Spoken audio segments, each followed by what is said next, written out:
I built this RAG AI agent in less than 5 minutes. If you have built a RAG before, you'll hate how easy this new method is. Let's open up the chat and send off this request. It has 3 different queries. How many employees and children were at the big island of Hawaii event in 2012? Where I can find the intranet? And give me the definition of a dropped ball. In 2012, the big island of Hawaii event had 293 employees and 185 children participating. And it says it was in this handbook on page 16 to 20. Let's check this. When we open up the handbook, we see it was 293 employees and 185 children.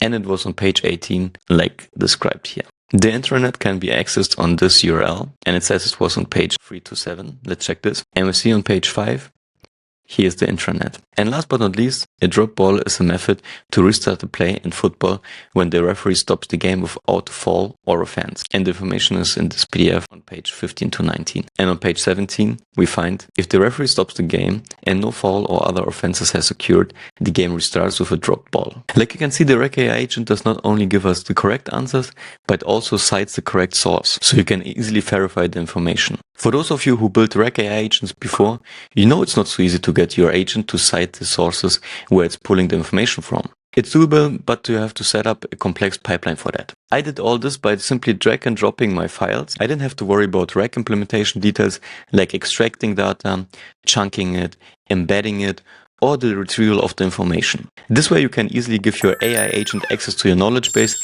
even when you don't know exactly how it works. And the best part is, I will explain you exactly how and even provide you this template for free. That way you can simply share it by activating it and copy and pasting this URL here into your browser, and then you can give anybody access to it, like for example to your employees. And without further ado, let's get started. First, make sure to open up the Google Drive folder provided in the description box below and download the example PDF and also the RAG template so you can easily follow along. Next up, we open pinecone.io and sign up if we don't have an account yet, otherwise log in. Then we select on the left menu Assistant and click Create Assistant and give it a name like Fastest RAG and click Create Assistant. Then you click on the folder here and simply drag and drop your PDF file here and click Import. Now Pinecone takes care of the heavy lifting. It's already finished, and now let's try it with our initial questions. And like you can see, we received the same answers like in our initial example. Now let's connect it with n8n. For that you go to n8n.io and click Get Started if you don't have an account yet, otherwise sign in. Then you click here Create Workflow, then on the 3 dots and click Import from File and select the RAG template provided. And now we simply need to adjust this node. First we need to change this URL. For that to go to Pinecone, click on Connect, then select here Shell, and then copy this URL that you find here and paste it in here. Now you simply need to replace your API key.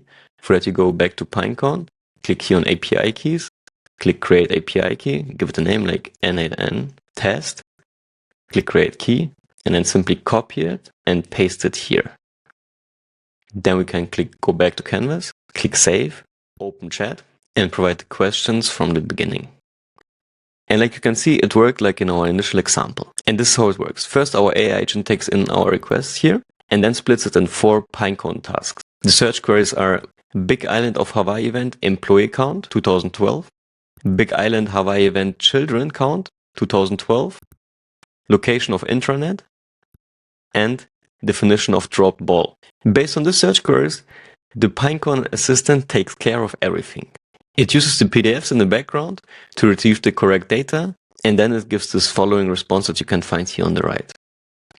It has here the content, and also the model that was used to retrieve this content, and the amount of tokens used, and also the citations. Important, if you want to use a different AI model to retrieve the information, you double click on this node here, scroll down, and click here on this little icon, and here you can change the model that the assistant is using to retrieve the information. Additionally, you can adjust the AI model that the AI agent is using. For that, double click on this node and select any model that you like here. For that, we're using OpenRouter. By the way, you also need to add here your credentials. For that, click Create New Credential, and then you need to provide an API key. For that, go to OpenRouter and select here Keys, and then create an API key, and simply paste it here. So basically, your AI agent and the Pinecone Assistant are using 2 different models. The Pinecone Assistant is using the model to give you the right information, while the AI agent using this model to create you an answer based on the results the Pinecone Assistant gave you. Now let's quickly talk about pricing.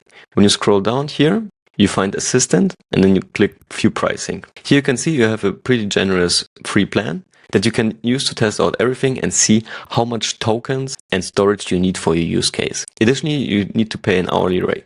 If you like stuff like this and want a more structured learning, make sure to check out my community that you can find in the description box below. It's a small focus group where we support every member and help you to get real results. This is where we take you from a complete beginner to an advanced user. So I would love to see you guys in the community. But this is it for this video. I hope you guys enjoyed and see you in the next one.